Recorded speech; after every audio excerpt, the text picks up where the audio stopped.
All right. Figured I would jump on and try a live and see if we got our internet problem worked out. Haven't done a live for a while. Just wanted to do a little bit of an update. So, one of the things that I wanted to talk about is we are in a very dangerous situation right now globally. We have something called a Kalisarpa yoga going on. It actually started right on the 29th of March, and it's being broken by the moon every 2 weeks. And we got a new moon coming up this Sunday at about 12:32 p.m. And of course, we're right on the brink of entering into April. And what's powerful about this is that every 2 weeks we'll have the moon breaking a Kalisarpa yoga. And a lot of people say, "Well, what's a Kalisarpa yoga?" It is when all the planets are in between the moon's eclipse points, meaning the north and the south node. So very, very powerful. And I have to say, I heard a rumor this morning that a Russian general was car bombed this morning. He was killed in a car bomb. Now, I haven't verified 100% that that's true, but that's what I've heard kind of through the wires and social media. And, there's no question there's a lot of things stirring the pot right now. And I've been mentioning for a long, long time that the Uranus is going to be going over Caput Algol, and that actually happens right around May 4th of this year. And it's very, very powerful. And it's happening right at about 2 degrees, 18 minutes in the sidereal zodiac. And remember what I said, every time this happens, about 84 to 86 years, we got trouble in the world. And of course, what do we got going on right now? You got this whole pot boiling still in the Middle East with the hostages and, the Hamas situation. You've got Ukraine and Russia. There's other places now heating up. We've got Pakistan and India. So it's a very dangerous time right now. And what I do like is it doesn't show, and I was on Coast to Coast the other night, I was mentioning the same thing. It doesn't show like a major global war, but it does show a little bit of trouble here. I think we're going to get through it, and I hope we get through it. But I can tell you, very powerful time right now. And again, here, I'll actually put this on the screen. Let me see if I can't get this up here. Yeah, it should allow me. Just, bear with me. This is live. So if I go share the entire screen here, let me see. There we go. Yeah, you'll see what I can do is get this guy up. There we go. It's a little bit of a mess for a minute, but you'll see here what I'm going to do is this is what we call Parashara's light. This is the Vedic astrology. Of course, I'm speaking pretty much sidereal astrology. You can see here that everything, all the planets, no planets in between the here. Let me do this. Yeah, there's no planets in between the nodes, and it's a little bit hard to see, but you can see right here, there's nothing on this side of the nodes. And what that means, see, that's Rahu and Ketu. That's the eclipse points. So this is a very intense time. Now, this actually gets broken because the nodes are going to move, meaning Rahu and Ketu. See, this is Rahu right here. This is Ketu. Those are the eclipse points. And this will get broken right around May 29th, late in the evening, somewhere around 7 and 8 o'clock at night on May 29th. May 29th coming up this coming month. So this is a little precarious right now, what we got going on. And, we'll see what happens here. I get, we'll be okay. I think eventually we're going to see the things break here with settling and hopefully getting some peace talks to actually hit the ground. But you got to remember, I've always said, you have owners at the top of the pyramid. There is a lot of secret funding going on where they're shoving money around funding people. So it's a lot of stuff. So anyways, I'm reading some of the comments here. And I just haven't done a live for a while. I've been so doggone busy. And then also, I've just been doing so many clients. I'm trying to give my voice a rest. So I knew this would be a little funky time for me right now. But the good news is that camera will come right back on. The good news is that I'll be really kicking back as this spring gets going, so it'll be a lot better. So, anyways, yeah, and everybody's saying hi, what's up? Let me see if I got any. Glad to catch you live. Yeah. So, anyways, yeah, Ella will be back. We're actually got a really good show this Sunday. It's kind of fun. It's about interrogation astrology, and interrogation astrology, of course, is also known as prashna in India. And what it is it's not your birth chart. It's literally just casting a chart for the moment, and fun stuff. I mean, it's stuff I've been using for many years, probably, God, 45 years almost now. Certainly 42, I would say that. And what it is you just cast a chart for the moment, and you literally read the chart as to what you want to know. The Eastern horizon becomes the querent, and whatever other houses are around. And, I got to tell you, this is an old book that was reprinted by Benjamin Dykes. You can see here, it's called Search of the Heart.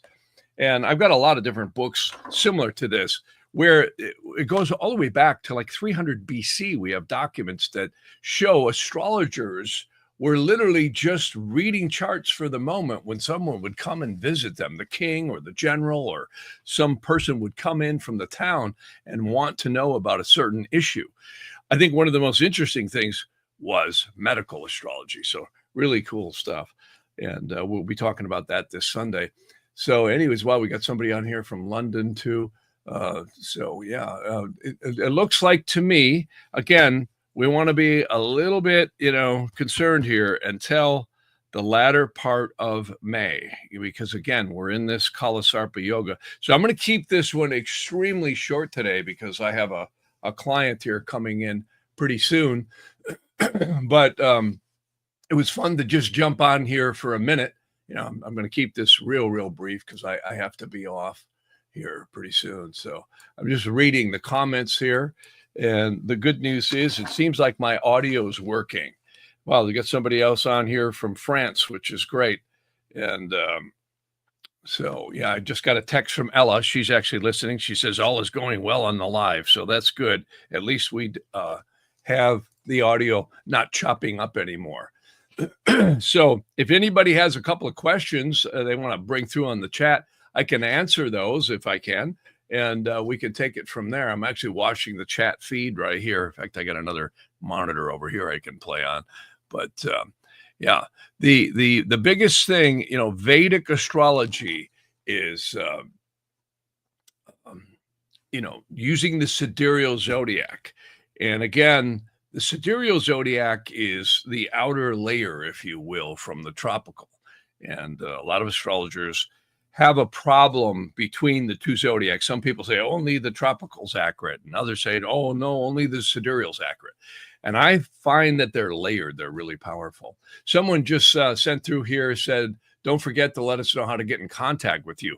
Yeah, if anybody ever wants to get in contact with me for readings or gemstones, what have you, definitely you can do Jeff at jeffharman.com. And that's Jeff at JEFFHARMAN.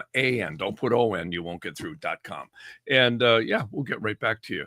So yeah, one of the things that I'm going to be doing a special on down the line is on angels, how you can actually get angelic names and imprints from astrology.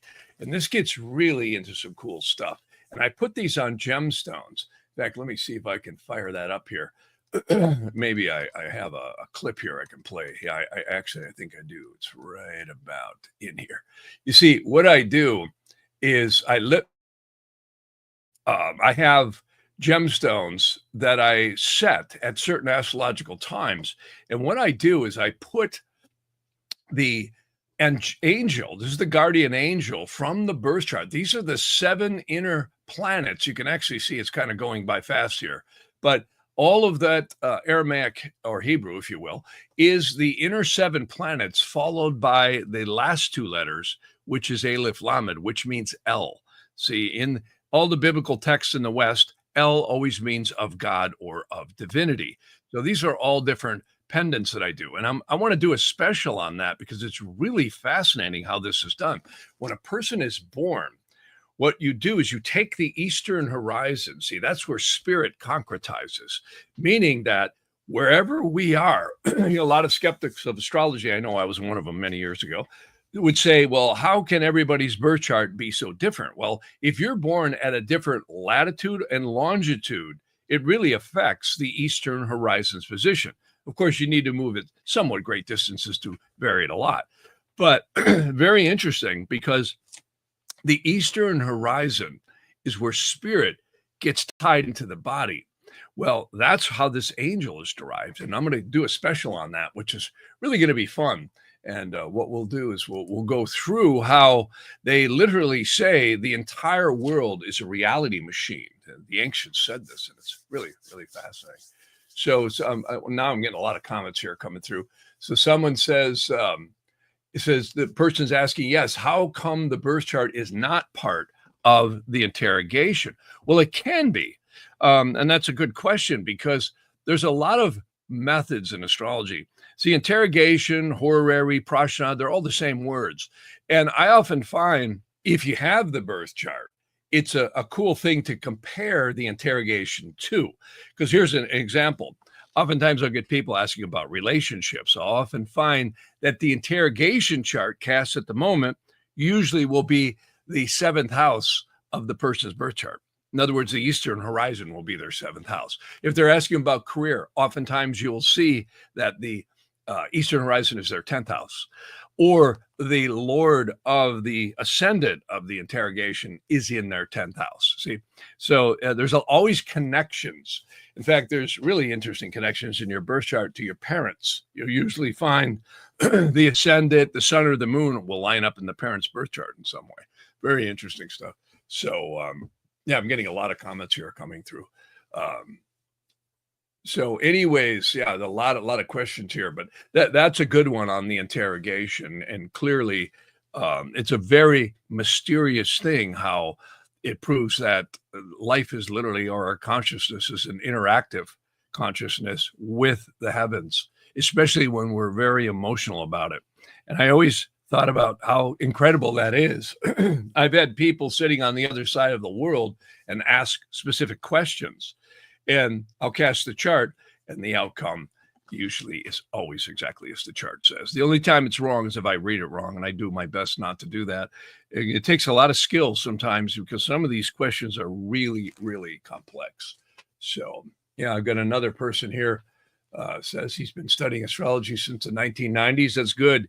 You'll never figure astrology out all the way. I'm absolutely amazed at how complex it is. It's a very sacred, ancient science. And when you look at it, I mentioned this on Kos the other night. One of the oldest texts in the world is the Sefer Ratziel, which is, Sefer means book. And Ratziel is, of course, the archangel Ratziel, who is purported to have brought the first astrological texts to the human race, which of course was believed to be Adam in this particular book. And it's all about angels. It's hierarchies and hierarchies and hierarchies of angels. And, you know, this really has escaped modern astrology, that when the eastern horizon, the sun rises over the eastern horizon, I should say, literally they say shifts of angels move, or they take a new shift. At noon, the same thing, at sunset, at midnight, and the phases of the moon and the ingresses of all these signs. And of course, no one with a telescope is going to see this stuff, right? So science kind of just waves it off as insanity. But very, very interesting stuff, how we are in a reality machine. I always talk about, when you think about when a person is born, an animal is born, how can matter, which is just stardust and all this stuff, be organized into genetics? And then, of course, you have a soul attached to it. And then time and space starts right at first breath when we're born. Absolutely incredible. So a lot of questions here coming through. I'll do my best to answer some of them here. I'll look at this monitor. It's a little easier. Let's see here. This person was saying, I was born under a full moon in Cancer. I feel every full moon that comes. I'm a very emotional being. Yeah, you bet. Absolutely. Yeah, the moon, you know, it's interesting this person mentions that because The moon in Vedic astrology is considered to be our emotional perception of reality. And, when you study some of the tenets of in Vedic and some of the ancient Jyotish stuff, it's really amazing because they actually have what they call the manas of the mind. There's all these different traits, and it literally gets into whether a person is more evil orientated, kind, giving, divine, so on and so forth. And you would say, well, how can you get that from astrology? Well, interesting stuff, because there's all these divisional charts and aspects on the moon. And you got to be very careful with that stuff because it's, I've seen a lot of people hard to read, but once you get it, it's pretty amazing. So, in other words, you got to be careful with it. So, yeah, a lot of good questions here coming through. My sun and North Node are conjunct my natal chart. What does this mean? Well, it means you were born close to an eclipse point. You see that the Rahu and Ketu are the eclipse points. And again, this is what I was mentioning at the beginning of the podcast right now. We technically see Saturn on March 29th, right at the end of last month. We had Saturn clock into Pisces in the sidereal zodiac. So what does that mean? Well, if you look, like I was showing before on the screen, every planet now, or the inner seven at least, are all in between the nodes. Now, some people would argue with me, some astrologers say, well, but they got to be inside the nodes. No, if they're with the nodes or in the sign of the nodes, that puts everything on the backside of the nodes. So this is very powerful. And again, this is broken by the moon every 2 weeks, and all kinds of events that are strange happen during Kalisarpa yogas. And for anybody listening, what is a Kalisarpa yoga? It just means a serpent curse, which I don't know that it's necessarily a curse. I would say that, that's kind of an old term, but Kala means time. See, Sarpa means serpentining. That's all it means. So if you read too deeply into this stuff, it gets superstitious, right? But, reality is reality. And I would say we definitely have a precarious time going on right now. You look at all the tariffs going on. You look at all the things that are happening in the world. It's a precarious, teetering thing. Again, you got India and Pakistan now going at it. So this is deep stuff, and of course, China is being defiant with the tariffs and everything else. And everyone's panicking with Trump. They're like, oh my God, what's going to happen? So anyways, some deep stuff. Anyway, somebody just brought a good question through here. It says, is it true you can elevate in spirit to being the star itself? Wow, that's a great question. That's what I've heard, is that literally very interesting that you bring that up. Because, we are in these physical bodies called, our physical self. These meat suits is what I call them. And clearly, we are not our body. We're not even our lower conscious mind, though it's a part of us. It's influenced by the spirit and the psyche, which is what many people call our intuition, our common sense, or, our intuitiveness, if you will. And I think the older a soul is, and souls in terms of age, that's a very hard thing to come up with, but they say we keep reincarnating until the conscious mind becomes more in a conduit with the upper portions of the soul. They say there's 5 layers to the soul, which is really cool stuff. And it's a good question because they say after a certain period of incarnations, we escape from Alcatraz and we move up. They say many disincarnate souls, which of course we call dead people or ghosts, they'll often stay close to the lower earthly plane. I mentioned a book, it's really fascinating. It's called the Shar Hagilgam, and it's on my website. And really interesting text, because this text gets into the layers of the soul. In fact, I might be able to put that up here. I just got about another 8 minutes. I got to go right at 9:30. But here, let me jump into that, because that's some cool stuff. Let me see if I can't fire up the sharing again, the entire screen. Yes, go. You got to bear with me here, because I have to fish this out of a file. But there's a really cool diagram that I have. And let me see if here we go. This is a diagram that I use an awful lot. And you can see here on this diagram, and I'll see if I can't make that a little bit larger. This is kind of the division, this big black line here, of what psychology likes to call the conscious mind below here and the so-called subconscious mind above. Well, this picture kind of orientates us towards the human mind and the body and all that. But this diagram, which I actually like a lot better, because this takes the body out, and you can see here the lower conscious mind is what they like to call the nefesh in this text called the Sharia Hagilgum. Nefesh is just a word that we would call our lower perception of reality. And when a child is born, they say they knock us out. This little mark beneath us is called the mark of silence. And what's interesting is we take logic and reason and we emotionalize it. You know, this is why AI, which is incredible, will never be like us, because AI is going to operate as a machine through logic and just put everything together. What is interesting here is the human being operates out of emotion. No matter how stoic or linear we try to be or cold, we always have an emotional reaction to things. And what's interesting is the spirit, which some people call the Ruach. It's also known as Rosh. Some people pronounce it Rosh too. And it's the spirit. And that is the functionality keeping the body alive. And it's very mystical because it is tied to something known that I call the karmic gunny sack. Now, in the Aramaic and Hebrew, it's called neshama, which just simply means is where time starts. And if you look at some of the old texts, Chronos was another name that was called for Saturn. And of course, Saturn is where time, as we call it, would begin. And there's a lot of mysteries around some of the old Greek and Olympian spirits and so on and so forth about this stuff. Well, once a person incarnates enough time, we seem to escape from Alcatraz, which, just a metaphor for the karma we all seem to bear in this life.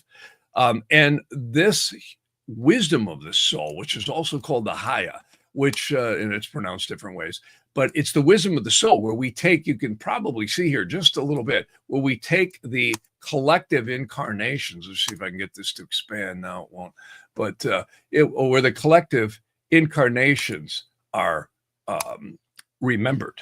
So very interesting stuff. And now you get back to the answer to the question, which was, do we turn into stars? There's a possibility that we do.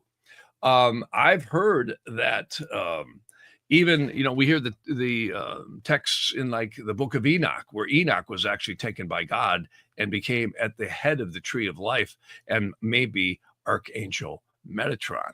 So angels are a very mysterious and a very complex subject that's interesting to get into, because angels are just something we call outside of this dense physical material world, which is deep, deep stuff. So, but yeah, cool stuff. Good question. And there is quite a possibility that, and again, astronomers would laugh at this, that someone would become a star because, they're looking at gas clouds and everything forming. But there is so many stars out there.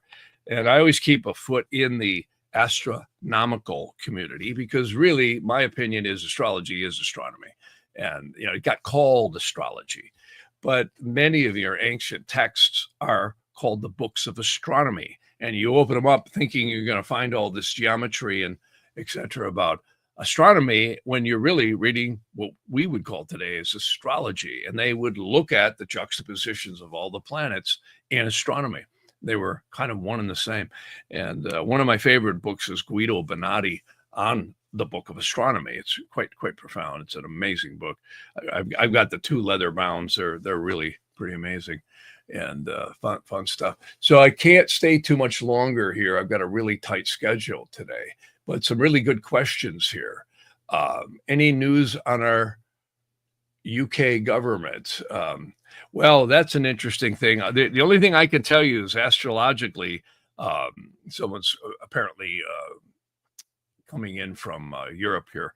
And yes, I mean, I'm hearing horror stories. I've got a lot of clients in the UK, Ireland, and various places in Europe. And I'm always hearing that it is getting very dangerous. And again, this is what we saw, this Pluto return, not only in the United States, but ever since 2020, we are really moving into, I believe, a very high-tech era. I have to tell you, yesterday I took a ride in a Waymo. I don't know if anybody knows what those are, but out here in California, land of the fruits and nuts, they have a taxi service that's driverless. And I've been watching these things for the last year, right? So I figured, I had to go pick something out. I said, well, I'm going to take a Waymo, right? I want to see what these things are like.